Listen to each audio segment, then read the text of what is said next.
ബയോളജിയുടെ പുതിയ SCERT 4ാമത്തെ ക്ലാസ്സിലേക്ക് എല്ലാ കൂട്ടുകാർക്കും സ്വാഗതം. ഇന്ന് നമ്മൾ എടുക്കുന്ന ലെസൺ ആഹാരത്തിലൂടെ ആരോഗ്യം, വിറ്റമിൻ ആണ്. പരിസ്ഥിതിയും പരിസ്ഥിതി പ്രശ്നങ്ങളും, ഇത് രണ്ട് കാര്യങ്ങൾ ഇതിൽ വരുന്നുണ്ട്.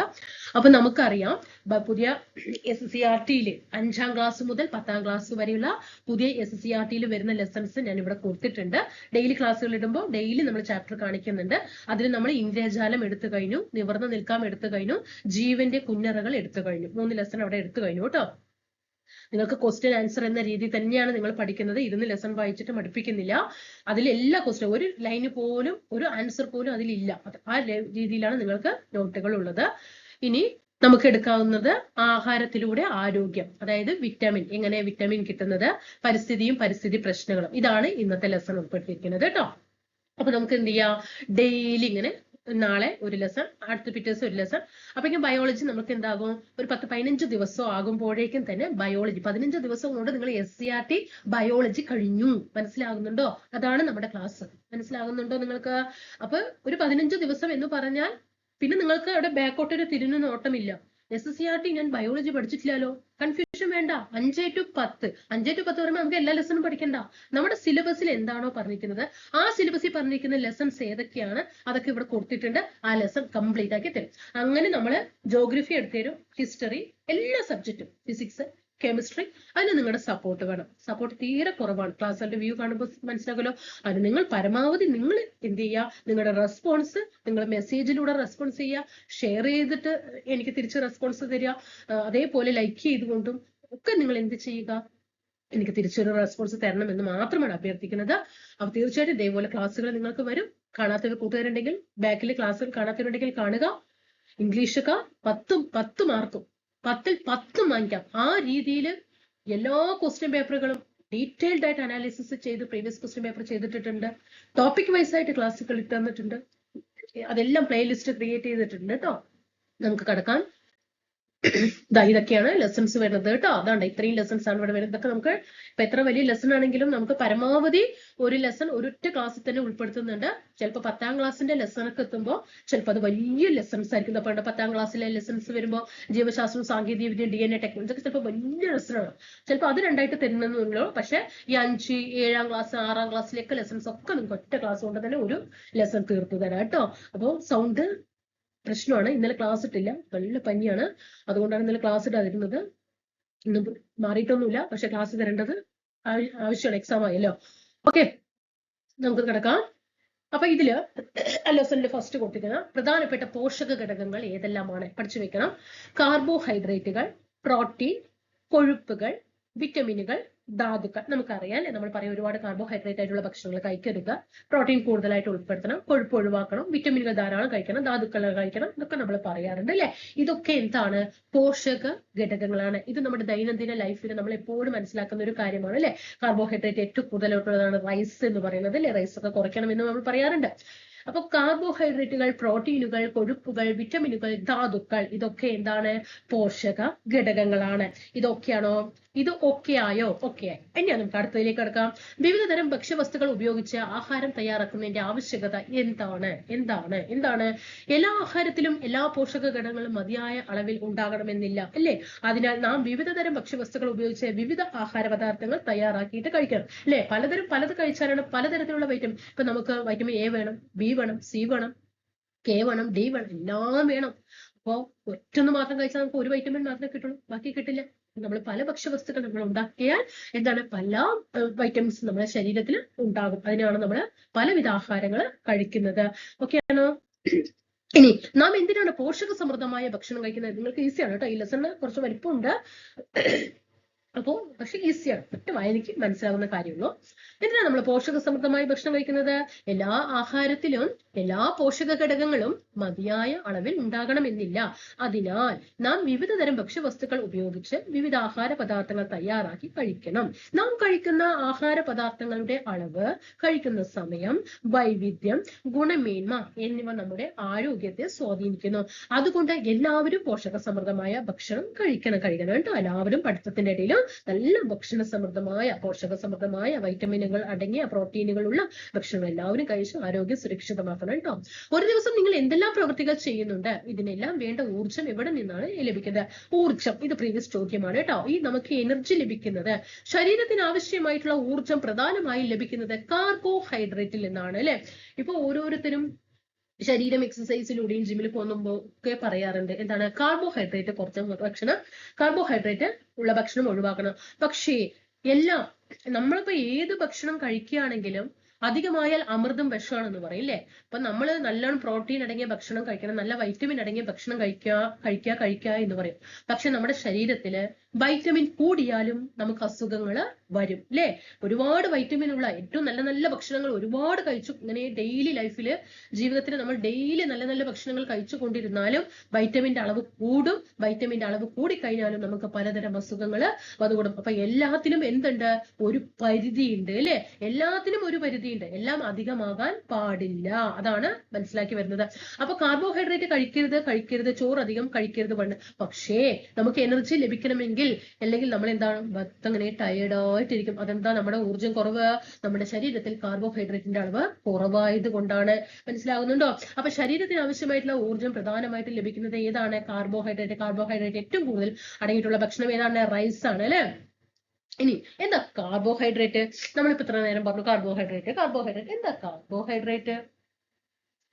ശരീരത്തിന് ആവശ്യമായ ഊർജം പ്രധാനമായിട്ടും ലഭിക്കുന്നത് കാർബോഹൈഡ്രേറ്റിൽ നിന്നാണ്. പ്രീവിയസ് ചോദ്യമാണ്, ശരീരത്തിന് ആവശ്യമായ ഊർജ്ജം ലഭിക്കുന്നത് ഏതിൽ നിന്നാണ് എന്ന് ചോദിച്ചിട്ടുണ്ട്. താഴെ പ്രോട്ടീൻ തന്നിട്ടുണ്ട്, വൈറ്റമിനുകൾ തന്നിട്ടുണ്ട്, കാർബോഹൈഡ്രേറ്റ്, ധാതുക്കൾ എന്നൊക്കെ തന്നിട്ടുണ്ടായിരുന്നു. അപ്പൊ ഓപ്ഷൻ ഏതായിരിക്കണം? കാർബോഹൈഡ്രേറ്റ് ആയിരിക്കണം. ഓക്കെ, അപ്പൊ അതില് കാർബോഹൈഡ്രേറ്റ് ലഭിക്കുന്നത് നോക്കിക്കേ. ഏതൊക്കെയാണ് കാർബോഹൈഡ്രേറ്റ് ഏറ്റവും കൂടുതലുള്ളത്? അന്നജത്തിലുണ്ട്, പഞ്ചസാരയിലുണ്ട്, ഗ്ലൂക്കോസിലുണ്ട്, സെല്ലുലോസിലുണ്ട്, നാരുകൾ എന്നീ വിവിധ രൂപങ്ങളിൽ കാർബോഹൈഡ്രേറ്റ് ഭക്ഷ്യവസ്തുക്കളിൽ കാണപ്പെടുന്നുണ്ട്. അപ്പൊ കാർബോഹൈഡ്രേറ്റ് എന്ന് പറയുമ്പോൾ ഊർജ്ജം നമുക്ക് ഒരുപാട് ലഭിക്കുന്നുണ്ട് എന്ന് പറയുന്നുണ്ട്. അപ്പൊ ഈ കാർബോഹൈഡ്രേറ്റ് അടങ്ങിയിട്ടുള്ള ഭക്ഷണങ്ങൾ പല വിധത്തിൽ നമുക്ക് ഇന്ന് കാണാനായിട്ട് കഴിയും. അന്നജത്തിൽ ധാരാളം കാർബോഹൈഡ്രേറ്റ് ഉണ്ട്, പഞ്ചസാര അല്ലെ, അതുപോലെ ഗ്ലൂക്കോസ്, സെല്ലുലോസ്, നാരുകൾ എന്നീ വിവിധ രൂപങ്ങളില് കാർബോഹൈഡ്രേറ്റ് എന്ത് ചെയ്തിട്ടുണ്ട്? കാണപ്പെടുന്നുണ്ട്. ധാന്യങ്ങൾ, കിഴങ്ങുവർഗ്ഗങ്ങൾ എന്നിവയിൽ കൂടുതൽ അടങ്ങിയിരിക്കുന്നത് എന്താണ്? പ്രീവിയസ് ചോദ്യമാണ് കേട്ടോ. അന്നജമാണ് കേട്ടോ. ധാന്യങ്ങളിലും കിഴങ്ങുവർഗ്ഗങ്ങളിലും ഏറ്റവും കൂടുതൽ അടങ്ങിയിരിക്കുന്നത് എന്താണ്? അന്നജമാണ്. ഇപ്പൊ നമ്മൾ കാർബോഹൈഡ്രേറ്റ് പഠിച്ച സമയത്ത് കാർബോഹൈഡ്രേറ്റ് ഏതൊക്കെ രൂപത്തിലാണ് ഭക്ഷണ സാധനങ്ങൾ അടങ്ങിയിരിക്കുന്നത്, ഏതൊക്കെ ഭക്ഷണ സാധനങ്ങളാണെന്നൊക്കെ നമ്മൾ പഠിച്ചു അല്ലെ. അപ്പൊ നമ്മളിപ്പോ നേരത്തെ പറഞ്ഞു ഉരുളക്കിഴങ്ങില് അല്ലെ, അതായത് ഈ കിഴങ്ങ് വർഗ്ഗങ്ങളൊക്കെ, ഉരുളക്കിഴങ്ങ് അങ്ങനെയുള്ള സാധനങ്ങളൊക്കെ ധാരാളം അന്നജം അടങ്ങിയിട്ടുണ്ട് എന്ന് പറഞ്ഞു അല്ലെ. അപ്പോ നാം കഴിക്കുന്ന ആഹാര പദാർത്ഥങ്ങളിൽ അന്നജം ഉണ്ടോ എന്ന് എങ്ങനെ കണ്ടെത്തും? എങ്ങനെ നമ്മൾ ഇതിൽ അന്നജം ഉണ്ടോ, ഒരു ഭക്ഷ്യസാധനം എടുത്തു അതിൽ അന്നജം ഉണ്ടോ എന്ന് എങ്ങനെ കണ്ടെത്തും? അതിനുള്ള ടെസ്റ്റ് ആണ് അയഡിൻ ടെസ്റ്റ്. പ്രീവിയസ് ചോദ്യമാണ്. അന്നജം കണ്ടെത്താനുള്ള മാർഗം ഏതാണ്? അയഡിൻ ടെസ്റ്റ് ആണ്. ആ അയഡിൻ ടെസ്റ്റ് എന്താണ് ആവശ്യമായ സാമഗ്രികൾ? 2 ടെസ്റ്റ് ട്യൂബ്, പാല്, നേർപ്പിച്ച അയഡിൻ ലൈനി, മനസ്സിലായോ, കഞ്ഞിവെള്ളം. ഇതാണ് ആവശ്യമായ അയഡിൻ ടെസ്റ്റിന് ആവശ്യമായിട്ടുള്ള സാധനങ്ങളാണ്. 2 ടെസ്റ്റ് ട്യൂബ്, പാല്, നേർപ്പിച്ച അയഡിൻ ലൈനി, കഞ്ഞിവെള്ളം. ഓക്കെ, നമ്മുടെ പ്രവർത്തനം കൊടുത്തിട്ടുണ്ട്. നിങ്ങൾ വെറുതെ ഒന്ന് വായിച്ചു നോക്കുകയാണെങ്കിൽ വായിച്ചു നോക്കിക്കോ കേട്ടോ. ഒന്ന് പോസ്റ്റ് ചെയ്തിട്ട് ഒന്ന് വായിച്ചു നോക്കാം. ഓക്കെ, ഭക്ഷ്യവസ്തുക്കൾ നോക്കിക്കേ. എങ്ങനെയാണ് ഭക്ഷ്യവസ്തുക്കൾ? നമ്മൾ പറഞ്ഞു കിഴങ്ങ് വർഗ്ഗങ്ങളൊക്കെ പറഞ്ഞു അല്ലെ. ഉരുളക്കിഴങ്ങ്, വെള്ളരി, മൈദ, മുട്ടയുടെ വെള്ള, ഉള്ളി, പാല്, കഞ്ഞിവെള്ളം, ഇതിലൊക്കെ എന്തുണ്ട്? അന്നജം ധാരാളമായിട്ട് അടങ്ങിയിട്ടുണ്ട്. അപ്പോ നമ്മൾ നേരത്തെ പറഞ്ഞു അയഡിൻ ലൈനി എന്നൊക്കെ പറഞ്ഞു അല്ലെ. അയഡിൻ ടെസ്റ്റ് ആണല്ലോ നമ്മൾ ഇതിൽ അന്നജം ഉണ്ടോ എന്ന് അറിയാൻ വേണ്ടിയിട്ട് കഴിക്കുന്നത്, മനസ്സിലാക്കുന്നത്. അപ്പൊ ആ അയഡിൻ ലൈനി ചേർത്തപ്പോൾ ഉരുളക്കിഴങ്ങ് എന്ത് നിറമായി? കടും നീല നിറമായിട്ട് മാറും. ഇനി വെള്ളരിക്ക് നിറം മാറ്റം സംഭവിക്കില്ല, അതേ നിറം തന്നെ ആയിരിക്കും. മൈദയും കടും നീല നിറമായിരിക്കും. മുട്ടയുടെ വെള്ളയിൽ നിറം മാറ്റമില്ല, ഉള്ളിയിൽ നിറം മാറ്റമില്ല, പാലില് നിറം മാറ്റമില്ല. കഞ്ഞിവെള്ളം കടും നീല നിറം. മനസ്സിലായോ? അപ്പൊ അന്നജം അയഡിനുമായി ചേരുമ്പോൾ ഇരുണ്ട നീല നിറം ആകുന്നു. അന്നജത്തിന്റെ അളവനുസരിച്ച് നീല നിറത്തിന്റെ കാഠിന്യത്തിൽ വ്യത്യാസം ഉണ്ടാകും. മനസ്സിലായോ? അന്നജം അയഡിനുമായിട്ട് ചേരുമ്പോൾ ഇരുണ്ട നീല നിറം ആകുന്നു. അപ്പോ ഉരുളക്കിഴങ്ങില് എന്തുണ്ട്? അന്നജം ഉണ്ട്. മൈദയിൽ എന്തുണ്ട്? അന്നജം ഉണ്ട്. കഞ്ഞിവെള്ളത്തില് അന്നജം ഉണ്ട്. എന്നാൽ വെള്ളരി, ഉള്ളി, പാല്, മനസ്സിലായോ? അതിനൊന്നും ഇവിടെ നിറമാറ്റം സംഭവിക്കുന്നില്ല.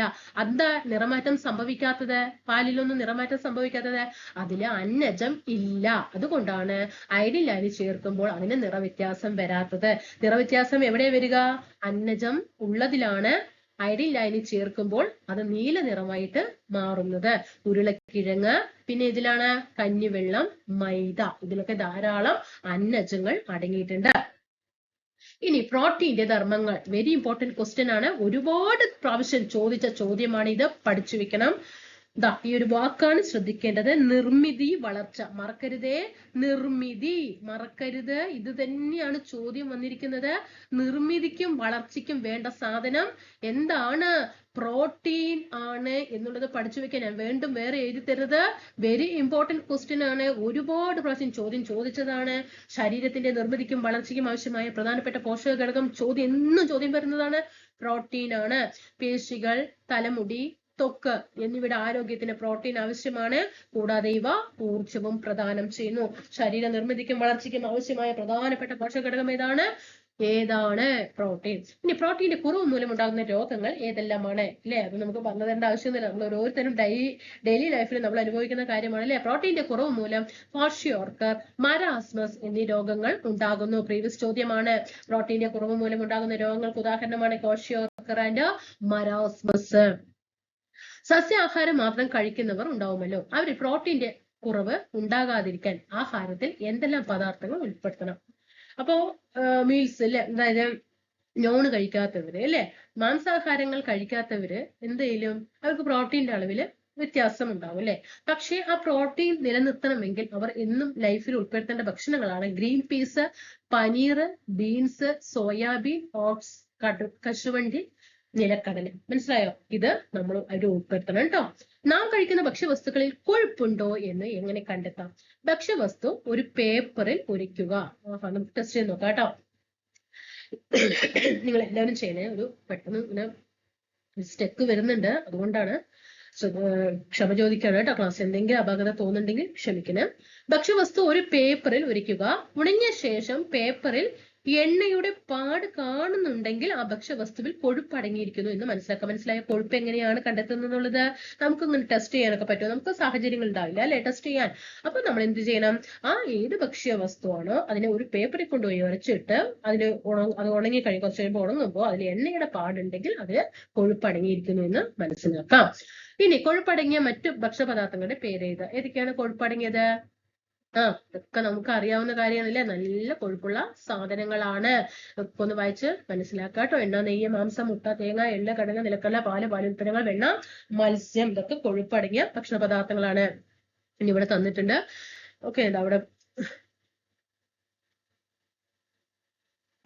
ഇനി നോക്ക. സസ്യജന്യ കൊഴുപ്പുകൾ, ജന്തുജന്യ കൊഴുപ്പുകൾ എന്നിങ്ങനെ തരംതിരിച്ച് എഴുതാനാണ് പറഞ്ഞിരിക്കുന്നത്. അത് സസ്യങ്ങളിൽ നിന്നും ഉണ്ടാക്കിയ ടേബിൾ ഒന്ന് നന്നായിട്ട് പഠിക്കുക. സസ്യജന്യ കൊഴുപ്പിന് ഉദാഹരണമാണ് വെളിച്ചെണ്ണ, സൂര്യകാന്തി എണ്ണ ഒക്കെ എന്താണ്? സസ്യജന്യ കൊഴുപ്പാണ്. ജന്തു കൊഴുപ്പ് ബോക്സിൽ രണ്ടെണ്ണം സെക്ഷൻ തിരിച്ച് പഠിക്കുക കേട്ടോ. ഇനി കൊഴുപ്പടങ്ങിയ ഭക്ഷണം കൂടുതൽ കഴിക്കുന്നത് നല്ലതല്ല എന്ന് എന്താ നിർദ്ദേശിക്കാൻ കാരണം? കൊഴുപ്പിന്റെ ഒരു രൂപമാണ് ഇത് കൊളസ്ട്രോൾ എന്ന് പറയുന്നത് അല്ലെ. മിതമായ അളവിൽ കൊളസ്ട്രോൾ ശരീരത്തിന് ആവശ്യമാണ്. മിതമായ, അതാണ് ഇത്രയിൽ കൂടാൻ പാടില്ല കൊളസ്ട്രോൾ എന്ന് പറയുന്നത്.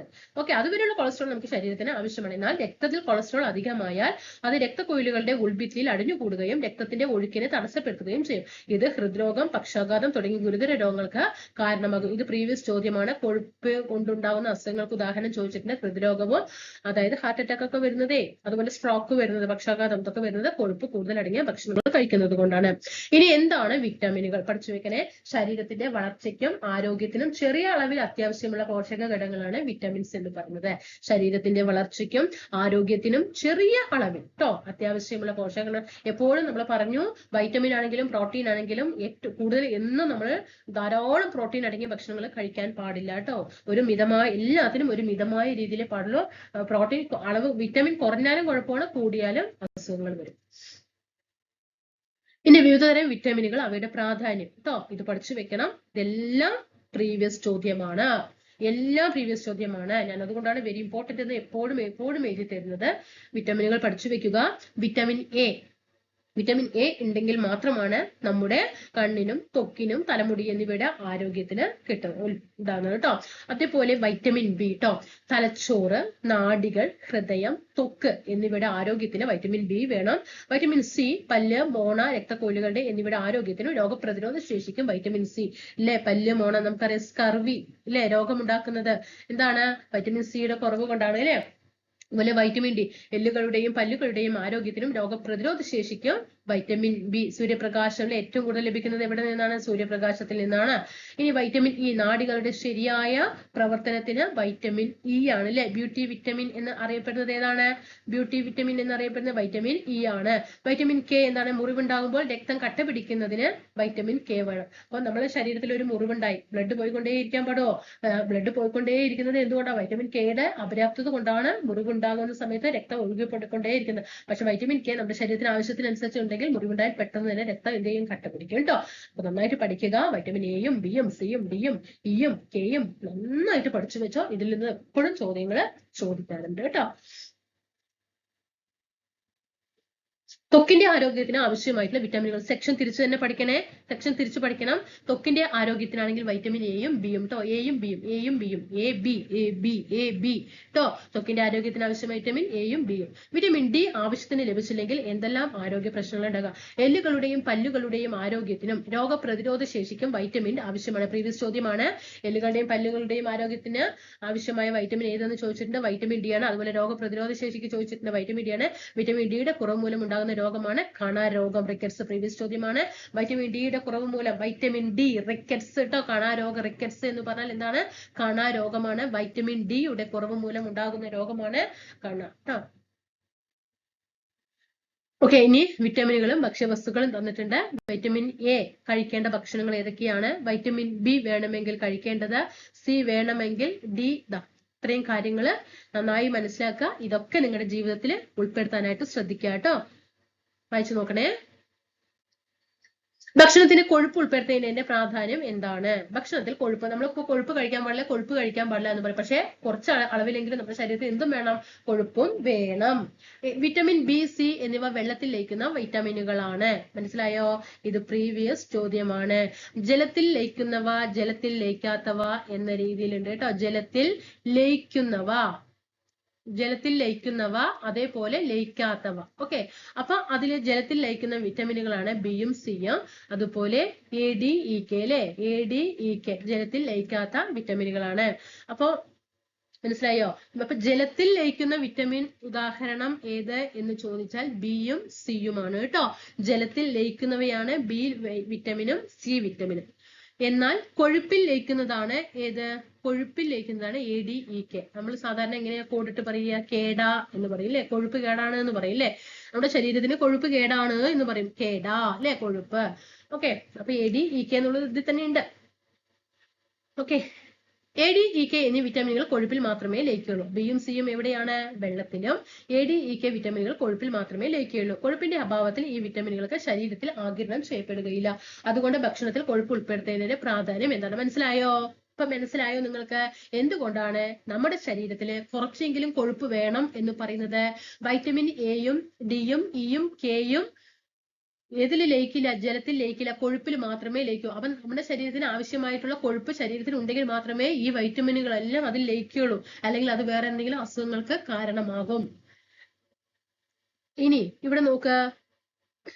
ഈ കുട്ടികളില്, സ്കൂൾ കുട്ടികൾക്ക് അയൺ ഗുളിക കൊടുക്കുന്നുണ്ട് അല്ലെ. എന്തിനാ അയൺ ഗുളിക കൊടുക്കുന്നത്? അയൺ ഒരു ധാതുവാണ്. അയൺ ശരീരത്തിന്റെ ശരിയായ വളർച്ചയ്ക്കും ആരോഗ്യത്തിനും അത്യന്താപേക്ഷിതമാണ്. അതിനാലാണ് കുട്ടികൾക്ക് അയൺ ഗുളിക നൽകുന്നത്. രക്തത്തിലെ ഹീമോഗ്ലോബിന്റെ നിർമ്മാണത്തിന് സഹായിക്കുന്ന ധാതു ഏതാണ്? അയൺ ആണ് അല്ലെ. ഇരുമ്പ്, അയൺ അല്ലെങ്കിൽ ഇരുമ്പ്. ഹീമോഗ്ലോബിന്റെ നമ്മൾ പറയാറില്ലേ നമ്മുടെ ശരീരത്തിൽ എപ്പോഴും HB നോക്കണം, HB ലെവൽ നോക്കണം, ഹീമോഗ്ലോബിന്റെ അളവ് നോക്കണം എന്ന് പറയുന്നുണ്ട് അല്ലെ. ഹീമോഗ്ലോബിന്റെ അളവ് എപ്പോഴും നമ്മുടെ ശരീരത്തില് 12-ൽ കൂടുതലായിരിക്കണം അല്ലെ. 12-ൽ കൂടുതലാണെങ്കിൽ, 12-ൽ കൂടുതലാണെങ്കിൽ മാത്രമാണ് നമ്മുടെ ശരീരത്തിന് ആവശ്യമായിട്ടുള്ള അയണിന്റെ അംശം ഉള്ളൂ എന്ന്, രക്തം ആവശ്യത്തിന് ഉള്ളൂ എന്ന് മനസ്സിലാക്കാൻ പറ്റുള്ളൂ. ഇതിൽ കുറഞ്ഞു കഴിഞ്ഞാൽ, 12-ൽ കുറഞ്ഞു കഴിഞ്ഞാൽ എന്താണ്? വിളർച്ച അല്ലെ, അല്ലെങ്കിൽ അല്ലെങ്കിൽ അനീമിയ എന്ന രോഗത്തിന് കാരണമാകുകയും അത് സ്ത്രീകളിൽ മെൻസ്ട്രൽ ഇഷ്യൂസിന് ഏറ്റവും കൂടുതൽ കാരണമാകുന്നത് ഏതാണ്?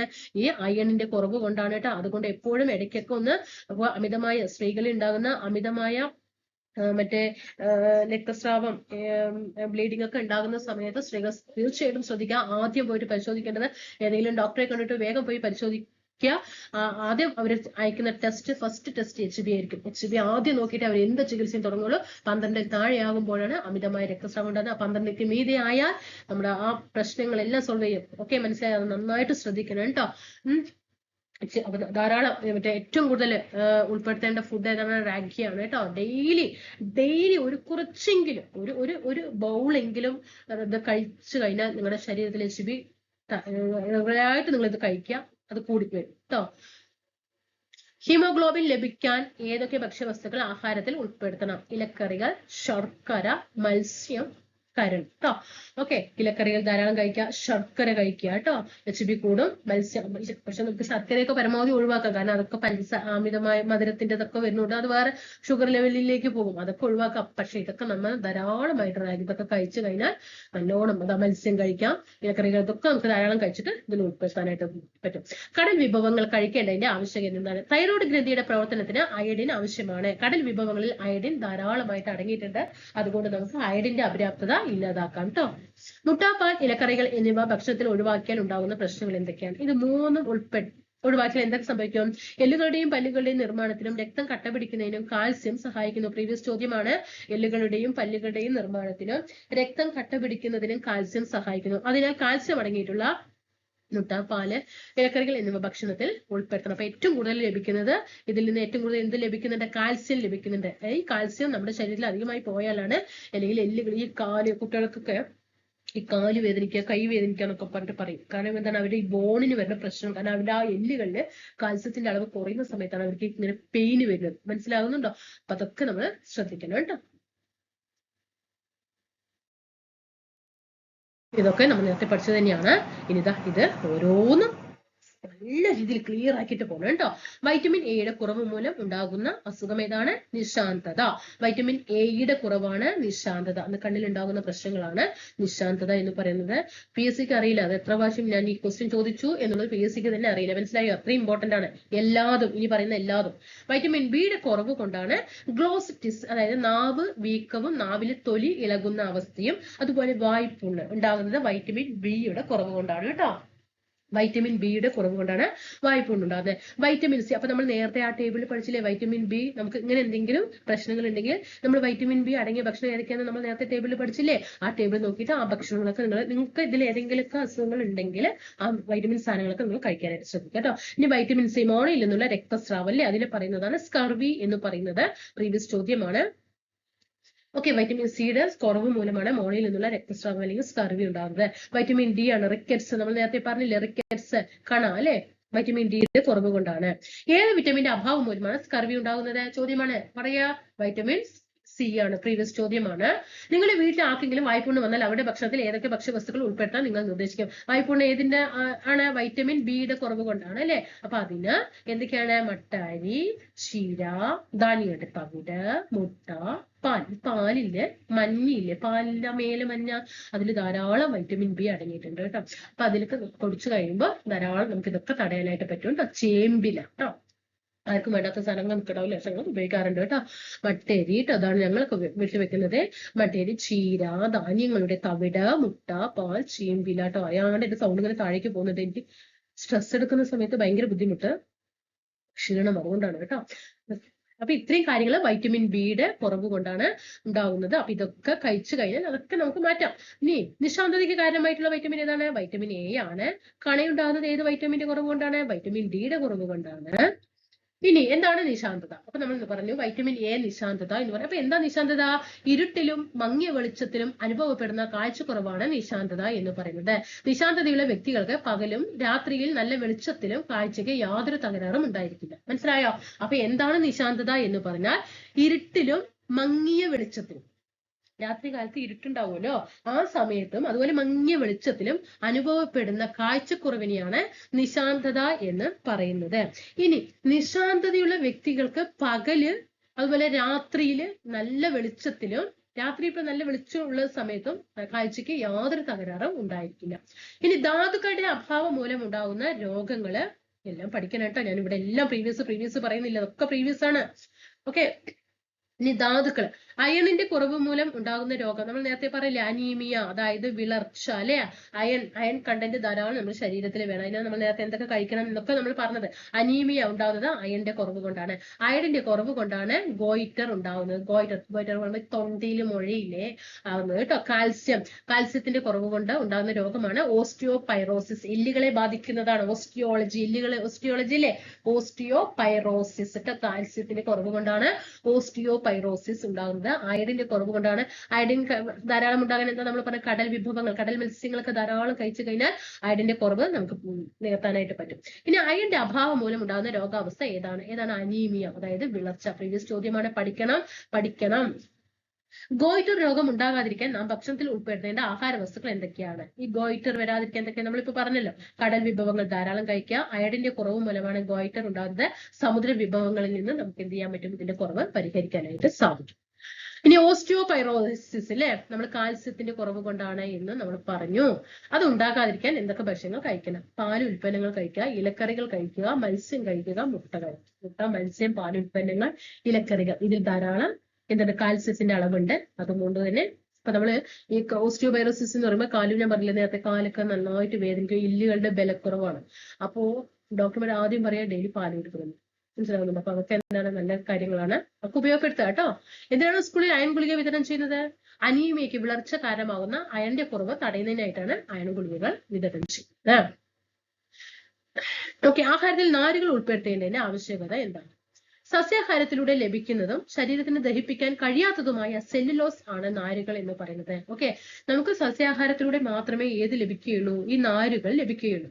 പക്ഷെ ശരീരത്തിന് ദഹിപ്പിക്കാൻ കഴിയാത്ത ആയ ഒരു സെല്ലുലോസ് ആണ് ഏത്? നാര് എന്ന് പറയുന്നത്. നാര് ഒരു പോഷക ഘടകമൊന്നുമല്ല, എങ്കിലും ദഹനം, വൻകുടലിലെ വിസർജ്യ വസ്തുക്കളുടെ പുറന്തള്ളൽ എന്നിവ സുഗമമാക്കുന്നത് നാരുകളാണ് കേട്ടോ. തവിട് അടങ്ങിയ ധാന്യം, ഇലക്കറി, പച്ചക്കറി, വാഴയുടെ പിണ്ടി, ഓക്കെ, അതുപോലെ വാഴക്കൂമ്പ് തുടങ്ങിയവ ധാരാളം നാരുകൾ അടങ്ങിയിരിക്കുന്നു പറയാറില്ലേ. വാഴക്കൂമ്പ്, വാഴ ആ തലപ്പിൽ നിൽക്കുന്നില്ലേ, വാഴമാണി എന്നൊക്കെ പറയും ഇല്ലേ. പിന്നെ വാഴയുടെ പിണ്ടി ഇല്ലേ. അതേപോലെ എന്താണ്, ഇലക്കറികൾ, പച്ചക്കറികളൊക്കെ കഴിക്കുമ്പോൾ ധാരാളം നാരുകൾ ഉണ്ടാവും. ആ നാരുകൾ അടങ്ങിയ ആഹാരം കഴിക്കുന്ന സമയത്ത് നമ്മുടെ മനുഷ്യ ശരീരത്തിലെ വിസർജ്യ വസ്തുക്കളുടെ പുറന്തള്ളലിനും നല്ല ദഹനത്തിനും വൻകുടലിലുള്ള വിസർജ്യ വസ്തുക്കളുടെ പുറന്തള്ളലിനും ഒക്കെ സുഗമമാക്കുന്ന നാരുകൾ. വൻകുടലാണ് കേട്ടോ, അവിടെ ശ്രദ്ധിക്കണം. ഇനി മാമ്പഴ കഷ്ണങ്ങളും അരിച്ചെടുത്ത മാമ്പഴ ജ്യൂസും ശ്രദ്ധിച്ചില്ലേ ഇല്ലേ? എന്താണ് രണ്ടും? ഡയറക്റ്റ് മാമ്പഴം കഴിക്കുന്നതാണോ മാമ്പഴ ജ്യൂസ് കഴിക്കുന്നതാണോ എഫക്റ്റ് എന്നാണ് ചോദ്യം. അരിച്ചെടുത്ത മാമ്പഴ ജ്യൂസ് പറയുമ്പോൾ തന്നെ അതിന്റെ നാരുകളൊക്കെ അങ്ങോട്ട് പോയിട്ടുണ്ടാവും ഇല്ലേ? അതിന്റെ നാരുകളൊക്കെ പോയിട്ടുണ്ടാവും. പിന്നെ നമ്മൾ കഴിച്ചിട്ട് വല്ല കാര്യം ഉണ്ടാവും? ഇല്ല. അപ്പോ പഴങ്ങളുടെ പൾപ്പിലും തൊലിയിലും നാരുകൾ കാണപ്പെടുന്നുണ്ട്. മാമ്പഴ ജ്യൂസ് അരിച്ചെടുക്കുമ്പോൾ നാരുകൾ ഉൾപ്പെടെയുള്ള ഭാഗങ്ങൾ നീക്കം ചെയ്യപ്പെടും. അപ്പൊ എന്താണ്, നാരുകൾ നമ്മുടെ ശരീരത്തിൽ ലഭിക്കില്ല. അപ്പൊ ഡയറക്റ്റ് കഴിക്കുന്നതാണ് എന്ത് നല്ലത് എന്നാണ് പറയുന്നത്. അല്ലെങ്കിൽ മാമ്പഴ ജ്യൂസ് അടിക്കുകയാണെങ്കിൽ കൂടിയിട്ട് അരിക്കാതെ എന്ത് ചെയ്യാൻ കഴിക്കുക കേട്ടോ. ധാരാളം ശുദ്ധജലം കുടിക്കണേ. വേനൽക്കാലമാണ് കേട്ടോ. പഠിത്തത്തിന്റെ ഇടയിൽ ഒന്നും മറക്കാൻ പാടില്ല. എപ്പോഴും പഠിക്കുന്ന സമയത്ത് ഒരു മഗ്ഗില് എപ്പോഴും വെള്ളം നമ്മുടെ മുൻവശത്ത് കൊണ്ട് വയ്ക്കും. നമ്മൾ ഓട്ടോമാറ്റിക്കായിട്ട് കൊടുക്കും. എടുത്തു പോയി കുടിക്കാന്നുള്ള മടി കാണിക്കില്ലേ. പക്ഷെ നമ്മൾ അടുത്തുകൊണ്ട് വെക്കുക, കുടിക്കുക. ആ കഴിയുന്ന സമയത്ത് ഓട്ടോമാറ്റിക്കായിട്ട് പോകും. എന്റെ ആരോഗ്യമാണ് എനിക്ക് പ്രധാനം എന്ന് ശ്രദ്ധിക്കണം കേട്ടോ. നമ്മുടെ ശരീരത്തിന്റെ ഏതാണ്ട് 70% ജലമാണ്. ഇത് പ്രീവിയസ് ചോദ്യമാണ് കേട്ടോ. മനുഷ്യ ശരീരത്തിൽ ഏതാണ്ട് എത്ര ശതമാനം ജലമാണെന്ന് ചോദിക്കാറുണ്ട്. ദഹനം, രക്തചംക്രമണം, വിസർജനം തുടങ്ങിയ വിവിധ ശാരീരിക പ്രവർത്തനങ്ങൾക്ക് ജലം ആവശ്യമാണ്. മൂത്രം, വിയർപ്പ് മുതലായവയുടെ ശരീരത്തിൽ നിന്ന് ജലം നഷ്ടമാകുന്നതിനാൽ ധാരാളം ശുദ്ധജലം കുടിക്കും. ഇനി എന്താണ് സമീകൃത ആഹാരം, ബാലൻസ്ഡ് ഡയറ്റ്? ആരോഗ്യം നിലനിർത്തുന്നതിന് നിശ്ചിത അളവിൽ പ്രോട്ടീൻ, കാർബോഹൈഡ്രേറ്റ്, കൊഴുപ്പ്, വിറ്റമിൻ, ധാതുക്കൾ എല്ലാം എന്തിലായിരിക്കണം? വീണ്ടും പറയാണ്, നിശ്ചിത അളവ്. മനസ്സിലായോ? എന്നിവ അടങ്ങിയിരിക്കുന്ന ഭക്ഷണക്രമമാണ് നാം ശീലിക്കേണ്ടത്. ഇനി എല്ലാ പോഷകഘടകങ്ങളും അടങ്ങിയിട്ടുള്ള ഒരു ഭക്ഷണ ചാർട്ട് ഇവിടെ തന്നിട്ടുണ്ട്. നോക്കിക്കേ, കാർബോഹൈഡ്രേറ്റ് അടങ്ങിയിട്ടുള്ളതാണ് അരി, അതേപോലെ മരച്ചീനി. ഇത് ധാരാളം കഴിക്കാൻ പാടില്ല കേട്ടോ. ഈ ഓരോ ഭാഗത്ത് ഓരോന്നുള്ള പൂളക്കിഴങ്ങ് എന്ന് പറയും, കപ്പ എന്ന് പറയും അല്ലെ, അങ്ങനെ പലതുണ്ട്. അത് ഒരുപാട് ഈ ഷുഗർ ഒക്കെ കൂടാൻ ഇത് കാരണമാവെന്ന് പറയുന്നുണ്ട്. അതുപോലെ ഉരുളക്കിഴങ്ങ്, ഇതിലൊക്കെ ധാരാളം കാർബോഹൈഡ്രേറ്റ് അടങ്ങിയിട്ടുണ്ട്. കൊഴുപ്പ്, നെയ്യ്, മത്സ്യം, വെളിച്ചെണ്ണയില്, വിറ്റമിൻ ഇതൊക്കെ കൂടുതൽ കഴിക്കിട്ട്. നെല്ലിക്ക, പപ്പായ, പച്ചക്കറി, നട്ട്സുകള്, ധാതുക്കളാണ്, ഇലക്കറി, സമുദ്ര വിഭവങ്ങൾ, മാംസം, പ്രോട്ടീൻ, ചെറുപയർ. ഇത് അടിപൊളി സാധനം അല്ലെ, ചെറുപയറ്, മുട്ട, അതുപോലെ മാംസം കേട്ടോ, പ്രോട്ടീൻ ആണ്.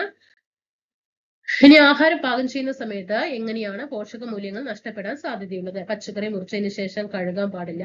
പച്ചക്കറികൾ മൂടി വെക്കാതെ വേവിച്ചാൽ എന്താണ് വൈറ്റമിൻ ബിയും സിയും നഷ്ടപ്പെടുന്നതിന് കാരണമാകും. വേവിച്ച ഭക്ഷണത്തിലെ വെള്ളം അരിച്ചു കളയുന്നത് പോഷകങ്ങളുടെ നഷ്ടത്തിന് കാരണമാകും. പച്ചക്കറികൾ അമിതമായി വേവിക്കാൻ പാടില്ല കേട്ടോ. വൈറ്റമിൻ സിയുടെയും മറ്റേ ആന്റി ഓക്സിഡന്റുകളുടെയും നഷ്ടത്തിന് കാരണം ആകും. ഇനി ചോദ്യങ്ങള് നോക്കാം. പോഷക ഘടകങ്ങളും അവ കൂടുതലായി അടങ്ങിയിരിക്കുന്ന ആഹാര വസ്തുക്കളും തന്നിരിക്കുന്നു. അവ ശരിയായ രീതിയിൽ വരച്ച് യോജിപ്പിക്കുക. അപ്പൊ കാർബോഹൈഡ്രേറ്റ് ഇലക്കറിയാണോ? ഇലക്കറികളാണോ കാർബോഹൈഡ്രേറ്റ് കൂടുതൽ അടങ്ങിയിരിക്കുന്നത്? അല്ല അല്ലെ. ഇലക്കറികൾ അപ്പൊ കാർബോഹൈഡ്രേറ്റ് ഏറ്റവും കൂടുതൽ അടങ്ങിയിരിക്കുന്നത് ഏതിലാണ്? ധാന്യങ്ങളിലാണ് അല്ലെ. എവിടെ? ഇത് ഏതാണ്? ഒന്ന് ഇത് വരണം, ധാന്യങ്ങൾ വരണം. ഈ ധാതുക്കൾ ഏറ്റവും കൂടുതൽ അടങ്ങിയിരിക്കുന്നത് ഇലക്കറികളിലാണ് അല്ലെ. ധാതുക്കൾ ഏതിലാണ്? ഇലക്കറികളിലാണ്. ഇനി കൊഴുപ്പ് ഏറ്റവും കൂടുതൽ അടങ്ങിയിരിക്കുന്നത് ഏതിലാണ്? എണ്ണകളിലാണ് അല്ലെ. കൊഴുപ്പ് എണ്ണകളിലാണ്. പ്രോട്ടീൻ ഏതാണ്? പയറുവർഗ്ഗങ്ങളും മുട്ടയിലും കേട്ടോ. പഠിച്ചു വെക്കണം കേട്ടോ. ഇവിടെ ഉണ്ട്, നമ്മൾ ചേരുമ്പോൾ ചേർക്കുന്നതേ ഉള്ളൂ കേട്ടോ. അയഡിൻ അടങ്ങിയ ആഹാരം കഴിക്കാത്ത ഒരു വ്യക്തിക്ക് ഉണ്ടാവുന്ന അയഡിന്റെ കുറവ് മൂലം എന്താണ് ഉണ്ടാവുന്നത്? റിക്കറ്റ്സ് കാണാം അല്ലെ. വൈറ്റമിൻ ഡി, ഗോയിറ്റ് ഏതാണ്? അയഡിൻ ആണ്. ഇത് വൈറ്റമിൻ ഡി ആണ്. റിക്കറ്റ്സ് കാണാം, സോറി. അയഡിൻ അടങ്ങിയ ഭക്ഷണം കഴിക്കാത്ത ഒരു വ്യക്തിക്ക് ഉണ്ടാകുന്ന രോഗമാണ് ഗോയിറ്റർ എന്ന് പറയുന്നത്. പ്രീവിയസ് ചോദ്യമാണ്. നാരുകളെ ദഹിപ്പിക്കാൻ നമ്മുടെ ശരീരത്തിന് കഴിയില്ല അല്ലെ. ഇനി എന്തിനാ നാരുകൾ ആഹാരം കഴിക്കണം എന്ന് പറയുന്നത്? നേരത്തെ പഠിച്ച ചോദ്യങ്ങളാണ്, അതിന്റെ ക്വസ്റ്റ്യൻസ് ആൻസർ ആണ് കേട്ടോ. പഠിക്കുക. ദഹനം, വൻകുടലിലെ വിസർജ്യ വസ്തുക്കളുടെ പുറന്തള്ളൽ എന്നിവ സുഗമമാക്കുന്ന നാരുകളാണ്. നമ്മൾ നേരത്തെ പഠിച്ചില്ലേ വാഴപ്പിണ്ടി, വാഴക്കൂമ്പൊക്കെ കഴിക്കണം പറഞ്ഞത്. പല്ലിന്റെ ആരോഗ്യത്തിന് ഏത് പോഷകഘടകമാണ് വേണ്ടത്? ആഹാരവസ്തുക്കളിൽ നിന്ന് ഏതൊക്കെ ആഹാരവസ്തുക്കളിൽ നിന്ന് വൈറ്റമിൻ സി ലഭിക്കുക അല്ലെ. പല്ലിന്റെ ആരോഗ്യത്തിന് അത്യാവശ്യം വേണ്ട സാധനമാണ് വൈറ്റമിൻ സി. നെല്ലിക്ക, നാരങ്ങ, പഴം, മുരിങ്ങയില, പപ്പായ അതൊക്കെ കഴിച്ചാലാണ് നമ്മുടെ പല്ലിന്റെ ആരോഗ്യത്തിന് വീണ്ടെടുക്കാൻ പറ്റും. വൈറ്റമിൻ സി ധാരാളം കിട്ടും. ഇതൊക്കെ ആഹാര വസ്തുക്കൾ ഉൾപ്പെടുത്താം. ടീച്ചർ ഇന്ന് അയൺ ഗുളിക തന്നു, പക്ഷെ ഞാനത് കഴിച്ചില്ല അല്ലെ. എന്തുകൊണ്ട് അയൺ ഗുളിക കഴിക്കുന്നെന്ന് പറഞ്ഞത് അല്ലെ. രക്തത്തിലെ ഹീമോഗ്ലോബിൻ ഉൽപ്പാദിപ്പിക്കുന്നതിന് അയൺ ആവശ്യമാണ്. അനീമിയയ്ക്ക്, വിളർച്ചയ്ക്ക് കാരണമാകുന്ന അയണിന്റെ കുറവ് തടയുന്നതിനായിട്ടാണ് സ്കൂളുകളിൽ അയൺ ഗുളിക വിതരണം ചെയ്യുന്നത്. ഇനി വിറ്റമിനുകളും ധാതുക്കളും നമ്മുടെ ശരീരത്തിന് കുറഞ്ഞ അളവിലല്ലേ ആവശ്യമുള്ളൂ. അതിനാൽ അവ അടങ്ങിയിട്ടുള്ള ഭക്ഷ്യവസ്തുക്കൾ ആഹാരത്തിൽ കുറച്ചു മാത്രം ഉൾപ്പെടുത്തിയാൽ മതി. ഒരു കുട്ടിയുടെ അഭിപ്രായമാണ് അല്ലെ. എന്നോട് യോജിക്കുന്നുണ്ടോ ചോദിക്കുന്നത്? ഇല്ല അല്ലെ. വിറ്റമിനുകളും ധാതുക്കളും കുറഞ്ഞ അളവിൽ മാത്രമേ ശരീരത്തിന് ആവശ്യമുള്ളൂ എങ്കിലും വേണ്ടത്ര അളവിൽ അവ ലഭ്യമായില്ലെങ്കിൽ അതുമായി ബന്ധപ്പെട്ട അപര്യാപ്ത രോഗങ്ങൾ ഉണ്ടാകുന്നു. അപ്പോൾ നമ്മൾ ഏറ്റവും കൂടുതൽ വൈറ്റമിൻ നമ്മുടെ ശരീരത്തിന് നല്ലോണം വൈറ്റമിൻ പോട്ടെ കൊണ്ട് ഇരുന്ന് വൈറ്റമിൻ സാധനങ്ങൾ കഴിക്കാൻ പാടില്ല അല്ലെ. കഴിച്ചാൽ അത് കൂടുതലായി കഴിഞ്ഞാൽ വേറെ നല്ല അസുഖങ്ങൾ വന്നു കിട്ടും. പക്ഷെ എല്ലാത്തിനും ഒരു മിതമായിട്ട് കഴിക്കുക. പക്ഷെ കുറയാനും പാടില്ല, കൂടാനും പാടില്ല. അപ്പൊ എല്ലാത്തിനും ഒരു മിതത്വമുണ്ട്. അത് പാലിച്ചുകൊണ്ട് വൈറ്റമിൻ ആഹാരങ്ങൾ കഴിക്കാനായിട്ട് ശ്രദ്ധിക്കുക.